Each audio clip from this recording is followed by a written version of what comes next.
بسم اللہ الرحمن الرحیم۔ اسکول ویسے تو خاموش ہوتے ہیں، لیکن آج میں آپ کو ایک ایسے اسکول کے بارے میں بتانے جا رہا ہوں جو سب اسکول سے بے حد عجیب تھا۔ یہ ایک سچا واقعہ ہے جو میں آج آپ کو سنانے جا رہا ہوں۔ ویڈیو شروع کرنے سے پہلے اگر آپ نے چینل سبسکرائب نہیں کیا تو پہلے چینل کو سبسکرائب کر لیں۔ واقعہ شروع کرنے سے پہلے آپ کو بتاتا چلوں کہ یہ واقعہ ایک اسکول کے ٹیچر کا ہے جو بہت سے اسکول میں پڑھا چکے تھے۔ ان کا ایک نئے اسکول میں ٹرانسفر ہوا تو وہ فرماتے ہیں کہ مجھے پہلے دن ہی سے اسکول تمام خاموش سا لگا۔ میں نے کسی کو محسوس نہ کرایا اور پڑھاتا رہا۔ کچھ دن بعد میں نے اس اسکول کے ایک پرانے ٹیچر کو کہا کہ کیا یہ اسکول تمہیں عجیب نہیں لگ رہا؟ اس نے مسکراتے ہوئے کہا، صرف لگتا نہیں ہے، یہ ہے بھی۔ اس نے پھر مجھے جو واقعہ سنایا میں آج آپ کو سنانے جا رہا ہوں۔ یہ اسکول ایک تمام خوبصورت اسکول تھا جو کہ نرسری سے لے کر 8ویں جماعت تک تھا۔ اس میں 10 کمرے، ایک آفس اور ایک کمپیوٹر لیب تھا جہاں پر اسٹوڈنٹس کو کمپیوٹر کی تعلیم دی جاتی تھی۔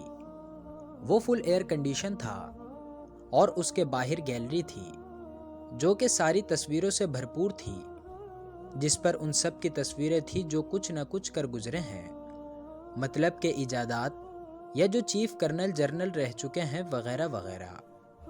میں آپ کو بتاتا چلوں کہ اس اسکول کا جو مالک تھا وہ دینی تنظیم کا والنٹیئر تھا جو ان کو چندہ لے کر دینے اور دین اسلام کی تبلیغ میں مدد کرتا تھا۔ تو اس کے پاس طالب علم آتے رہتے تھے۔ ایک مرتبہ ان کے پاس ایک طالب علم تبلیغ کے حوالے سے آیا جس کو واپس جانے میں دیر ہو گئی تھی۔ تو اسکول کے مالک نے اس کو کہا کہ آپ کو بے حد دیر ہو چکی ہے، آپ آج رات ہمارے اسکول میں گزاریں اور کل صبح ہوتے ہی واپس چلے جائیں۔ اس نے ہاں کر دی اور اسکول میں آیا۔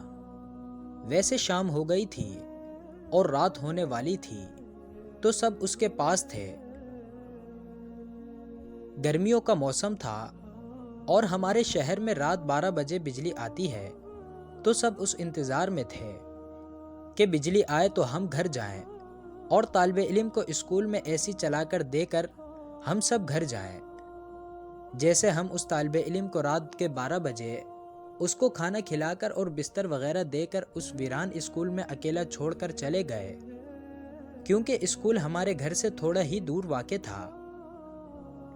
تو ہم نے اس کو کہا کہ اگر کوئی بھی ضرورت ہو تو فون کر کے بتا دیجئے گا۔ یہ کہہ کر ہم روانہ ہوئے۔ جیسے ہم روانہ ہوئے صبح اسکول آئے تو کیا دیکھا کہ وہ طالب علم اس کمرے کے ایک کونے میں ڈر کے مارے کانپ رہا تھا۔ ہم نے حالات معلوم کیے تو اس نے بتایا، جیسے آپ اسکول سے گئے تو میں نے سونے کا سوچا، کیونکہ مجھے فجر کو اٹھنا تھا تو میں نے جلدی سونے کا پروگرام بنا لیا، لیکن میں جیسے ہی سونے کے لیے بستر پر لیٹا تو اسکول کا باہر والا مین گیٹ کھٹکنے لگا۔ میں نے سوچا کہ آپ آئے ہیں، پھر سے میں دروازے پر گیا۔ جیسے ہی میں نے دروازہ کھولا اور دیکھا وہاں کوئی بھی نہیں تھا۔ میں تھوڑا گھبرایا، لیکن پھر دل میں خیال آیا کہ وہم ہوگا۔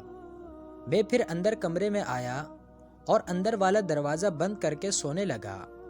میں جیسے ہی سونے کے لیے بستر پر لیٹا تو میں نے پھر دروازے کے بجنے کی آواز سنی۔ پھر میں دوڑا دروازے کی جانب کہ دیکھوں یہ ہے کون جو اتنی رات کو تنگ کر رہا ہے۔ میں جب دروازے پر پہنچا تو میرے رونگٹے کھڑے ہو گئے، کیونکہ پھر سے وہاں کوئی نہیں نظر آیا۔ اب میں جان گیا تھا کہ کچھ تو ہے۔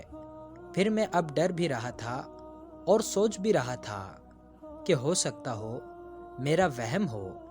اس طرح دل کو تسلی دیتے ہوئے میں اپنے کمرے میں داخل ہوا اور بستر پر لیٹنے لگا۔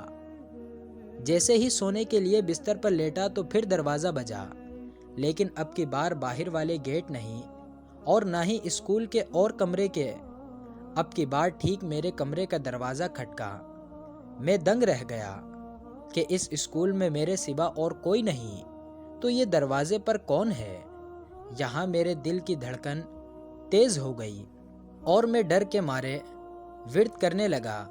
میں نے ہمت کی اور دروازہ کھولنے کے لیے آگے بڑھا۔ جیسے ہی میں نے دروازہ کھولا میری تو روح کانپ اٹھی۔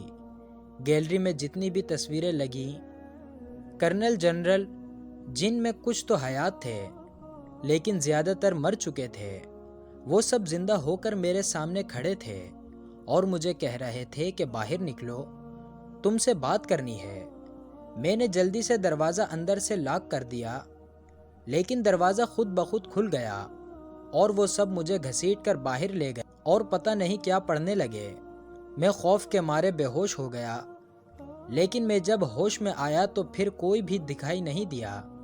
میں نے اپنا موبائل بے حد تلاش کیا لیکن نہ ملا۔ پھر جب صبح سورج طلوع ہونے کے بعد میں باہر نکلا تو وہ صحن میں گرا ہوا ملا۔ مجھ پر اس قدر خوف طاری ہو چکا تھا کہ پوری رات ایک کونے میں بیٹھ کر گزار دی اور وہاں سے ہلنے تک کی ہمت نہ تھی، اور اب بس یہ انتظار تھا کہ کب صبح ہو اور کب میں اس اسکول سے نکلوں۔ اس کے بعد کبھی کسی اور کو اس اسکول میں رات میں اکیلا نہیں رہنے دیا۔ امید کرتا ہوں کہ یہ کہانی آپ کو پسند آئی ہوگی۔ اگر پسند آئی ہو تو ویڈیو کو لائک اور چینل کو سبسکرائب ضرور کر دیے گا۔ شکریہ۔